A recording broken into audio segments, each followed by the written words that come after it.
The key to selecting the right CMS for your website is understanding what your goals and requirements and the necessities of a CMS choice are for you, for your unique situation. And it's also helpful to know what your nice to haves are, but it's important to identify them as nice to have and not deal breakers, because when you're selecting a CMS, if you choose based on things that you think may be desirable, and they take precedence over things that are key and core, albeit potentially a little less exciting, you might end up with a suboptimal choice. So if you're going to, review a number of CMS options, then you need to start by building out your requirements list and identifying the big, medium, and small things that you can't live without in your business.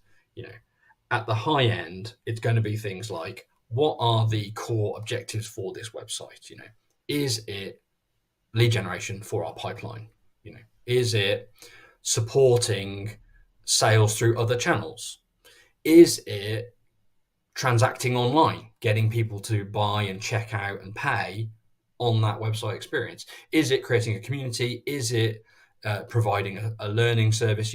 Identify what your big goals, ambitions, and objectives for the site are, and document those. Because what you ultimately need to produce is essentially a requirements document against which you can compare all the CMS choices that are available. You then probably want to look at the next level down, which is, what are your requirements for the site in terms of, the features, the tools, the technologies that are built in, and that might require some research to really understand what's necessary to achieve certain key requirements in terms of, do you need an SSL certificate, for example? Most probably yes. Do you need a content delivery network? Most probably yes. Do you need redundancy and resiliency within your infrastructure, etc.? Do you need role-based or granular permissions? There's a whole lot of things that you can start to think about, and it just pays to get all that down on paper so that CMS vendors or partners that you approach about those CMS choices can tell you definitively whether the CMS, being discussed, complies fully, complies partially, has an alternative solution to that, or just doesn't offer that one particular feature. You're unlikely to find a CMS that does absolutely everything that you want it to. So you're going to have to look at the difference between the responses you get and potentially weight some of these factors in order to make the safest choice. And then once you've established all of those requirements, you can go out to tender effectively. You can either yourself compare the feature sets of the CMS choices on offer against your requirements, or you can ask the vendor or the partner to do that and establish which one provides as much as many of your requirements as possible, and you're going to want to look at price and total cost of ownership and the cost of services on those platforms as well, most likely, but you'll be able to build a picture of how to obtain the right CMS.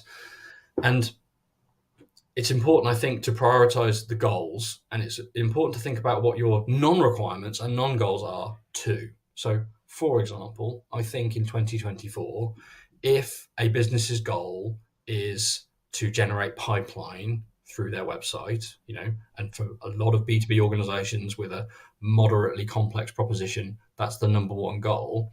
It's probably not a goal or a requirement or even a desire to be responsible for updating the version of the software on their servers, making sure they've got the right, database version installed, to keep their site live, monitoring it and detecting threats themselves, testing it for vulnerabilities periodically.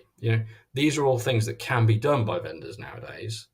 And in lots and lots of cases, I think they ought to be things that companies look to offload to the vendor rather than retain. I saw a LinkedIn post just today that said, Sometimes it's as simple as server resources that are making your site slow.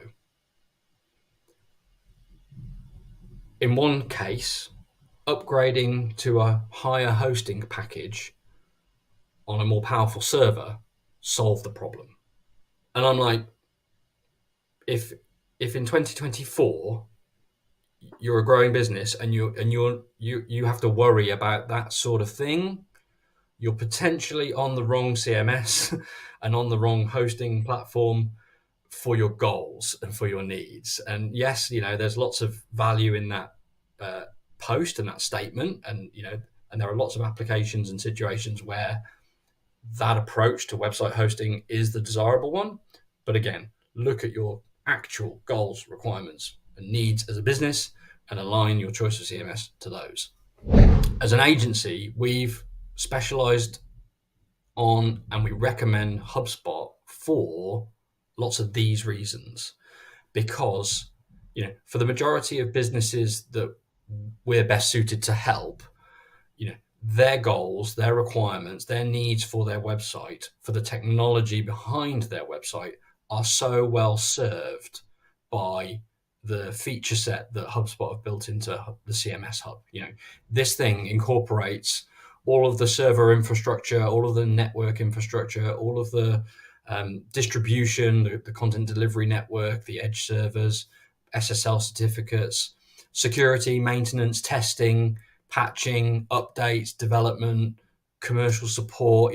It just takes care of all of those things, which when I look at the requirements in RFPs for B2B organizations who are evaluating CMS choices, it just tackles a whole swathe of them for them. Quite often, an RFP will be written with an expectation that the agency will provide a lot of those services, the testing and the monitoring and so on. It's just not required anymore. There are a lot of good integrated CMS options available today. HubSpot's not the only one, and there are a lot of good, self-hosted and open source options too. But we recommend HubSpot CMS to our customers because it tackles so many of the core requirements they have from a technology standpoint, and that allows us to focus on the differentiating user experience front end aspects of their website, which combined with the technology can improve their conversion rate so significantly.